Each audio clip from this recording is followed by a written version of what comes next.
Hey guys, welcome back to my channel Bansal biology. आज का जो वीडियो है इसमें हम एलिस्पॉट एसे के बारे में देखने वाले हैं, जो एक इम्यूनो टेक्निक है।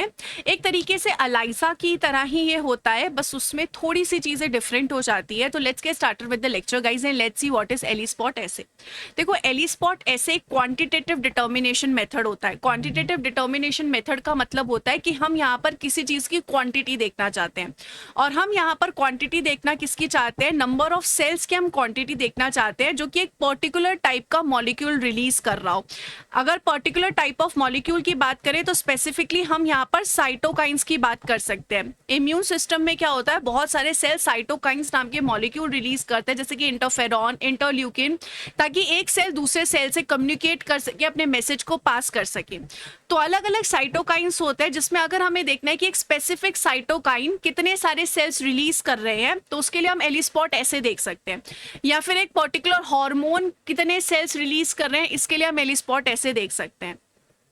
इसको हम basically vaccine development, immunology research में काफ़ी यूज़ करते हैं, और स्पेसिफिकली टी सेल्स और बी सेल्स के लिए किया जाता है। जैसे कि एक स्पेसिफिक टी हेल्पर सेल्स को अगर हम देखना चाहते हैं, तो एक स्पेसिफिक इंटरल्यूकिन कौन कौन से टी हेल्पर सेल्स रिलीज करें, जो भी हमारे पास सेल की पॉपुलेशन है उसमें कितने टी सेल्स वो एक स्पेसिफिक इंटरल्यूकिन रिलीज कर रहा है। तो इस तरीके से हम एलिस्पॉट एसे को यूज़ करते हैं। अगर हम यहाँ पर एलिस्पॉट एसे को देखें किस तरीके से टेक्निक होती है, अलाइजा जैसी ही है। सबसे पहले हम एक माइक्रोटाइटर प्लेट लेते हैं जिसमें करीब करीब 96 के आसपास वेल्स प्रेजेंट होते हैं। तो यहाँ पर समझो, ये मैं आपको एक वेल दिखा रही हूँ, ऐसे समझे 96 वेल होंगे।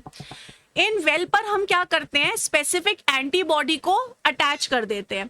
अब ये जो एंटीबॉडी होगी वो किसके खिलाफ होगी, वो स्पेसिफिक साइटोकाइन के खिलाफ होगी। हम एग्जांपल लेकर चलते हैं कि मैं यहाँ पर जिस साइटोकाइन की बात कर रही हूँ वो है इंटरफेरॉन गामा। मुझे देखना है कि यहाँ पर जो मेरे मिक्सचर ऑफ सेल्स प्रेजेंट है उनमें से कितने सेल्स इंटरफेरॉन गामा को रिलीज करते हैं। तो मैंने यहाँ पर क्या कर दिया, इस इंटरफेरॉन गामा के खिलाफ मोनोक्लोनल एंटीबॉडी लगा दी है। तो यहाँ पर मैं क्या कर रही हूँ, इस मोनोक्लोनल एंटीबॉडी को फिक्स कर रही हूँ इस माइक्रोटाइटर प्लेट पे।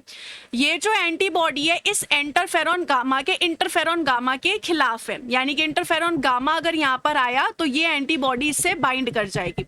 और मोनोक्लोनल का मतलब यहाँ पर क्या हो गया कि ये स्पेसिफिक एपिटोप के खिलाफ है, स्पेसिफिक साइटोकाइन के खिलाफ ही ये बाइंड करेगी।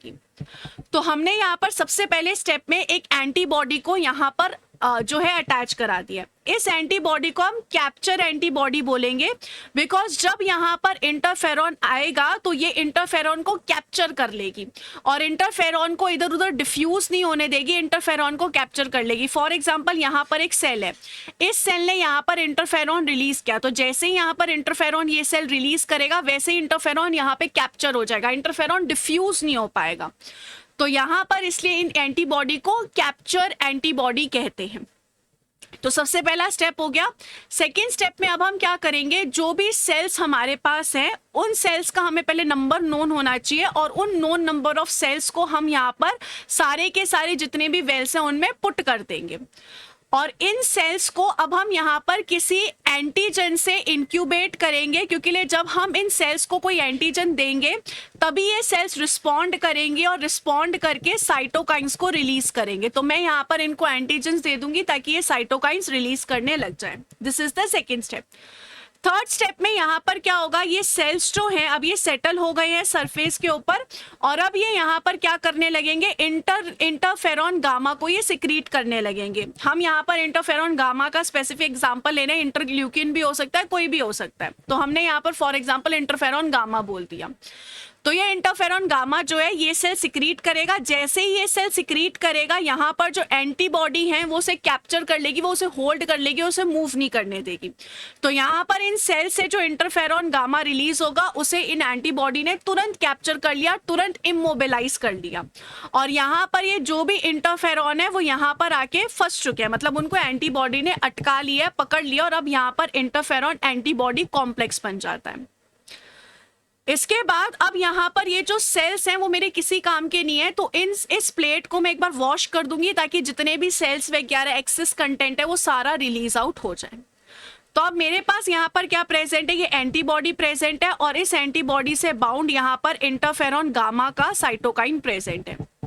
नेक्स्ट स्टेप है, अब मुझे डिटेक्शन के स्टेप में जाना है। तो डिटेक्शन के स्टेप में मैं यहाँ पर एक और एंटीबॉडी यूज करूंगी, इसको हम बोलेंगे डिटेक्शन एंटीबॉडी, क्योंकि ये मुझे डिटेक्शन करने में मदद कर रही है। इस एंटीबॉडी से मैंने एक एंजाइम अटैच करा रखा है, तो अब मैं यहाँ पर एंजाइम लिंक्ड एंटीबॉडी को पुट करूंगी। ये जो एंजाइम लिंक्ड एंटीबॉडी होगी वो इस साइटोकाइन के खिलाफ होगी, और इस साइटोकाइन से आके ये एंजाइम लिंक्ड एंटीबॉडी बाइंड कर जाएगी। नेक्स्ट स्टेप में अब हम यहाँ पर क्या करेंगे, नेक्स्ट स्टेप में हम यहाँ पर एक सबस्ट्रेट को पुट करेंगे। ये जो सबस्ट्रेट होगा वो इस एंजाइम की प्रेजेंस में कन्वर्ट हो सकता है, लेकिन ये जो सबस्ट्रेट है वो अभी कलरलेस है, वो अभी कोई कलर एमिट नहीं कर रहा।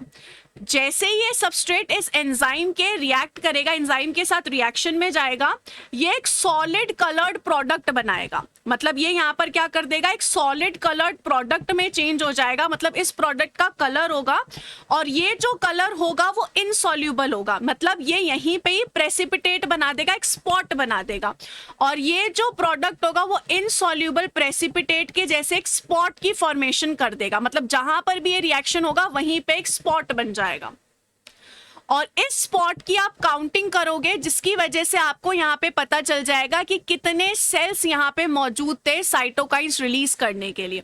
टेक्निकली एक स्पॉट जो है वो इक्वल्स टू होगा 1 सेल के। तो इस तरीके से आप यहाँ पर इस टेक्निक को करते हो। जो इन्वेस्टिगेटर है वो इस स्पॉट को या तो हैंड यूज करके काउंट कर सकता है, या फिर स्पेशलाइज्ड इंस्ट्रूमेंटेशन को यूज करके भी काउंट कर सकता है। इस तरीके से एलीस्पॉट टेक्निक की जाती है। फिर से देख लीजिए, सबसे पहले हमने एंटीबॉडी को अटैच किया, फिर हमने यहाँ पे सेल्स डाले और एंटीजन से सेल को ट्रीट किया ताकि वो साइटोकाइन्स रिलीज करे, फॉर एग्जांपल इंटरफेरॉन गामा। फिर यहाँ पे हमने सेल्स को वॉश ऑफ कर दिया, एक एंटीबॉडी पुट की जिसके पास एक एंजाइम है, सबस्ट्रेट डाला, उस सबस्ट्रेट ने स्पॉट में कन्वर्जन किया। इस तरीके से पूरा का पूरा एलीस्पॉट ऐसे प्रोसीजर किया जाता है। अगर हम यहाँ पर देखें, यहाँ पर जो स्पेसिफिक एंजाइम यूज किए जा रहे हैं वो भी एलाइजा जैसे ही हैं, जैसे कि हॉर्स रेडिश पेरोक्सीडेज या फिर एचआरपी या फिर एल्केलाइन फॉस्फेटेज, लेकिन इनमें जो सबस्ट्रेट होते हैं वो अलग है। एलाइजा में जो सबस्ट्रेट यूज करते थे वो अलग होते थे, यहाँ पर हम जो यूज कर रहे हैं वो अलग है, क्योंकि यहाँ पर आपको डायरेक्टली स्पॉट मिलेगा। यहाँ पर जो प्रोडक्ट होता है वो इनसॉल्यूबल होता है, वो आपको एक स्पॉट देके जाएगा। ये चीज एलीस्पॉट ऐसे में होती है। इस तरीके से दोस्तों ये पूरी की पूरी टेक्निक जो है वो परफॉर्म की जाती है। आइए हम एक दो क्वेश्चंस देख लेते हैं CSIR के, ताकि हमें समझ में आ जाए CSIR इसमें से किस तरीके के क्वेश्चंस पूछता है। जैसे कि ये एक क्वेश्चन है, रिसेंटली CSIR ने पूछा था। क्वेश्चन बोल रहा है कि यहाँ पर आपने unknown antigen can be detected और measured by a sandwich ELISA, whereas ELISpot assay measure the number of cells capable of secreting particular molecule such as cytokine. Which of the following is true about both ऐसे? कह रहा है कि जो ELISA है उसमें हम क्या पता लगा सकते हैं कि किसी पर्सन की बॉडी में कोई एंटीजन प्रेजेंट है या नहीं, और एलीस्पॉट ऐसे ये बताता है कि एक पर्टिकुलर एंटीजन या साइटोकाइन कितने सेल्स रिलीज कर रहे हैं। तो इन दोनों ऐसे के बारे में कौन सी बात सच है?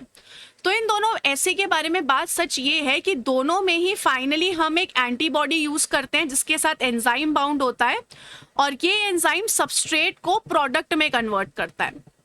लेकिन एलाइजा में जो प्रोडक्ट होता है वो सॉल्यूबल प्रोडक्ट होता है, और एलीस्पॉट में जो प्रोडक्ट होता है वो इनसॉल्यूबल होता है, वो स्पॉट छोड़ के जाता है ताकि हम नंबर ऑफ सेल्स काउंट कर सकें। तो यहाँ पर D option is absolutely correct. ऐसे ही यहाँ पर एक और क्वेश्चन है जो CSIR ने वंस अगेन रिसेंटली पूछा था। यहाँ पर इस क्वेश्चन में पूछा गया है कि PBMC सेल्स होते हैं ये, जैसे कि T सेल्स, B सेल्स, इनको हम PBMC सेल्स कहते हैं, जो मोनोन्यूक्लियर सेल्स होते हैं। कह रहा है PBMC from blood collection from a tuberculosis patient were given to 4 lab technician to perform ELISpot assay for interferon gamma. कह रहे हैं कि हमने जो सेल्स है ब्लड में से लिए ट्यूबरक्लोसिस पेशेंट के और 4 लैब्स में भेजे इंटरफेरॉन गामा को चेक करने के लिए। ये जो 4 लैब्स है इन्होंने अलग अलग तरीके से फर्स्ट स्टेप को परफॉर्म किया है। अब आपको यहाँ पर क्या लगता है कि इनमें से कौन सा स्टेप जो है वो सही रहेगा? अगर हम यहाँ पर देखें, यहाँ पर आंसर जो है ऑलरेडी मेंशन्ड है, मैं आपको बताती हूँ कैसे यहाँ पर डी ऑप्शन जो होगा वो करेक्ट होगा। अगर हम समझने की कोशिश करें, जो लैब टेक्नीशियन 1 था उसने यहाँ पर ईच वेल में फॉर्मेल्डिहाइड ट्रीटेड सेल्स डाल दिए। अब फॉर्मेल्डिहाइड ट्रीटेड सेल्स यहाँ पर क्या करेगा, फॉर्मेल्डिहाइड का काम होता है सेल को फिक्स करना और ये सेल को मार देगा। हमें यहाँ पर सेल्स को फिक्स नहीं करना, एंटीबॉडीज को फिक्स करना है, सेल्स को तो हमें फ्रीली मूव होने देना है और सेल्स को मारना भी नहीं है। तो ए ऑप्शन तो गलत हो गया। सेकेंड वाले ने क्या किया, सेल्स को लिया एंड उन सेल्स को स्टिम्युलेट ही नहीं किया। अगर सेल एंटीजन से स्टिम्युलेट ही नहीं होंगे तो वो साइटोकाइंस कहाँ से रिलीज करेंगे, इस केस में वो साइटोकाइंस ही रिलीज नहीं करेंगे, ये ऑप्शन भी गलत हो गया। थर्ड कंडीशन में लैब टेक्नीशियन 3 ने डिप्लीट कर दिया T cells from PBMC completely. PBMC मतलब क्या होता है, मोनोन्यूक्लियर सेल, जैसे कि B cell, T cell, macrophage. coated the wells with monocyte enriched PBMC and stimulated them with TB specific TB specific antigen. I'm so sorry. यहाँ पर इन्होंने mononuclear sales तो लिए पर उन मोनोन्यूक्लियर सेल्स में टी सेल्स है ही नहीं और टी सेल्स यहाँ पर स्पेसिफिकली साइटोकाइंस रिलीज करते हैं। अगर टी सेल्स ही हमने यहाँ पर डिप्लीट कर दिए, हटा दिए, तो इस पूरे एली स्पॉट का कोई मतलब ही नहीं बनेगा। तो ये ऑप्शन भी गलत हो गया। लैब टेक्नीशियन 4 ने कोट किया ईच वेल को इतने सेल्स से और स्टिम्युलेट किया सेल्स को विद टीबी स्पेसिफिक एंटीजन। ये बिल्कुल सही है कि हमने यहाँ पर सेल्स लिए, इम्यून सेल्स लिए, उन सेल्स को हमने एंटीजन के साथ ट्रीट होने दिया, स्टिम्युलेट होने दिया। अब ये सेल्स साइटोकाइंस रिलीज करेंगे और हम फिर एली स्पॉट में उन्हें चेक कर पाएंगे। तो यहाँ पर इसमें डी ऑप्शन जो होगा वो बिल्कुल करेक्ट होगा। सो दोस्तों, ये हमारी एली स्पॉट टेक्निक थी। आई होप आपको अच्छे से समझ में आ गया होगा किस तरीके से टेक्निक परफॉर्म की जाती है। वंस अगेन, अगर आपको बंसल बायोलॉजी के साथ पढ़ना है जून के एग्जाम के लिए या दिसंबर के एग्जाम के लिए, या फिर आपको टेस्ट सीरीज ज्वाइन करनी है या फिर रिकॉर्डेड बैच ज्वाइन करना है, तो आप बंसल बायोलॉजी पे ज्वाइन कर सकते हैं। अगर आपको सिर्फ सिंगल यूनिट टारगेट करनी है तो जून 2025 के लिए सिंगल यूनिट्स भी अवेलेबल हैं। Wish you all the very best guys, take care of yourself, thank you so much.